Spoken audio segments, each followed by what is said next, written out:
आज की इस वीडियो में हम आजम खान के अदना से आजम बनने की कहानी पर चर्चा करेंगे।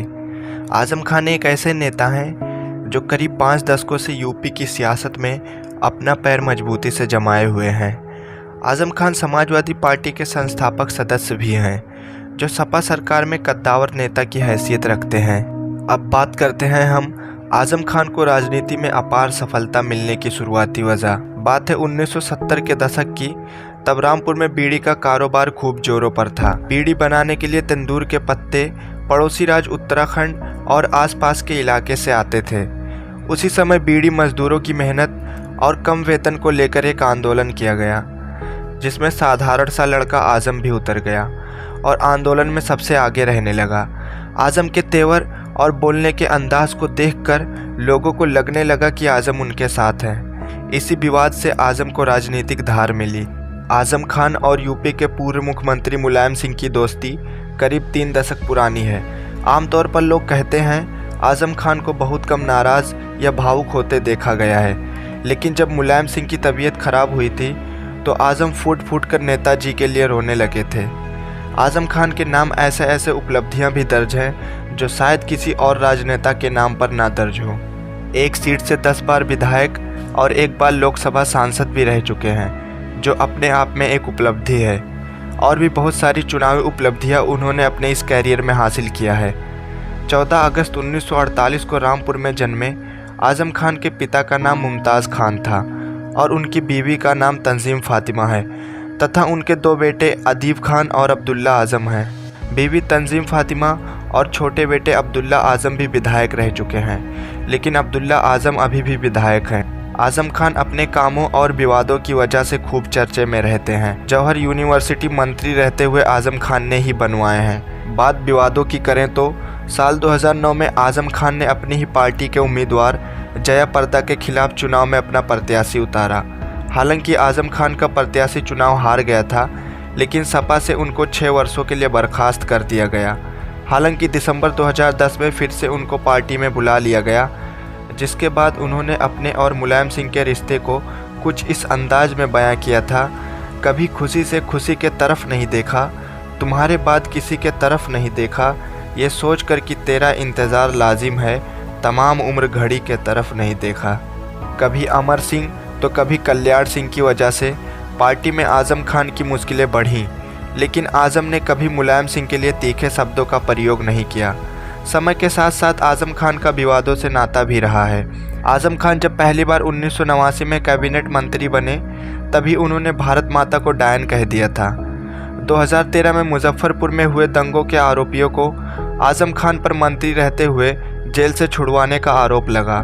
2014 लोकसभा चुनाव के दौरान विवादित बयान को लेकर चुनाव आयोग ने आजम के चुनावी जनसभा करने पर प्रतिबंध लगा दिया था और इसके साथ 2019 में भी लोकसभा चुनाव के दौरान विवादित बयान देने को लेकर चुनाव आयोग ने 4 मुकदमे और 72 घंटे का चुनावी जनसभा पर प्रतिबंध लगा दिया था। दादरी हत्याकांड पर आजम खान ने कहा था, गौ भक्त किसी भी होटल में बीफ ना बिकने दें, ऐसा होने पर बाबरी मस्जिद की तरह होटलों को तोड़ दें। कारगिल युद्ध पर आजम खान ने कहा था कि कारगिल पर फतह दिलाने वाला कोई हिंदू जवान नहीं था, ये सब मुसलमान थे। आजम खान के बारे में ये भी बताया जाता है कि मंत्री रहते हुए भैंसों को खोजने के लिए पुलिस के आला अफसरों को लगा दिया था और फिर 2 दिन मशक्कत करने के बाद भैंसों को ढूंढ लिया गया, जिसमें 5 लोगों की गिरफ्तारी भी हुई थी। ऐसा नहीं है कि राजनेता बनने के बाद ही आजम खान का नाम विवादों से जुड़ा, बल्कि आजम खान छात्र जीवन से ही विवादों में रहे हैं। 1971 में जब एमयू में पढ़ रहे थे, तब आरोप लगा था कि वे छात्रों को भड़का रहे हैं। इंतज़ामिया से मिले नोटिस के बाद उन्हें माफ़ी भी मांगनी पड़ी थी। इसके अलावा 1975 में LLM के पढ़ाई के दौरान JN मेडिकल कॉलेज में महिला से अभद्र व्यवहार करने का आरोप लगा था, जिसके बाद इंतज़ामिया ने 1 साल के लिए यूनिवर्सिटी से बाहर कर दिया था।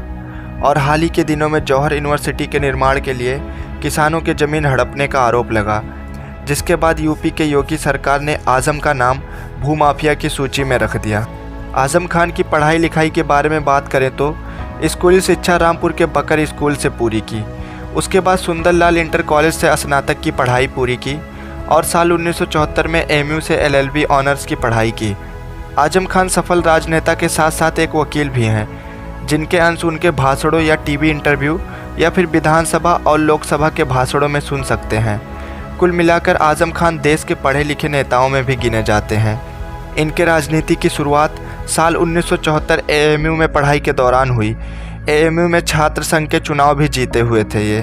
आपातकाल के दौरान तत्कालीन सरकार के विरोध के आरोप में जेल भी जाना पड़ा था। जेल से छूटने के बाद आजम ने अपना पहला विधानसभा चुनाव लड़ा। हालांकि कांग्रेस के मंजूर अली से चुनाव हार गए थे। उसके बाद जनता पार्टी में शामिल हुए। साल 1977 में जनता पार्टी के टिकट पर चुनाव जीतकर विधानसभा पहुंचे। इसके बाद लोक दल के टिकट पर विधायक बने। फिर जनता पार्टी के टिकट पर चुनाव लड़ा और विधायक बने। 4 अक्टूबर 1992 में जब समाजवादी पार्टी का गठन हुआ तो आजम भी उसके संस्थापक सदस्य थे और साल 1993 में सपा के टिकट पर रामपुर से चुनाव लड़े। तब से लेकर आज तक सपा के टिकट पर ही चुनाव लड़े और जीतते भी आ रहे हैं। इसके साथ साथ आजम कई अहम पदों पर भी रह चुके हैं। जैसे 1989 में पहली बार यूपी सरकार में कैबिनेट मंत्री बने। 2013 से 2007 के बीच सपा सरकार में फिर से कैबिनेट मंत्री बने और 2012 में अखिलेश सरकार में भी कैबिनेट मंत्री बनाए गए। लेकिन जब से यूपी में योगी आदित्यनाथ की सरकार आई तब से आजम खान की मुश्किलें बढ़ती गई और उन पर अलग अलग तरह से 88 मुकदमे दर्ज किए गए। लेकिन करीब 27 महीने जेल में रहने के बाद 20 मई 2021 को आजम खान को सुप्रीम कोर्ट से जमानत मिल गई। अभी भी आजम खान की राजनीतिक लड़ाई जारी है और बताया ये जा रहा है कि हाल ही में यूपी विधानसभा के बजट सत्र में आजम खान पहुंचकर अपना शपथ ले सकते हैं। तो दोस्तों, हमारी टीम द युवा पेशकश का ये विश्लेषण कैसा लगा, आप हमें कमेंट बॉक्स में अपना ज़रूरी फीडबैक ज़रूर दें।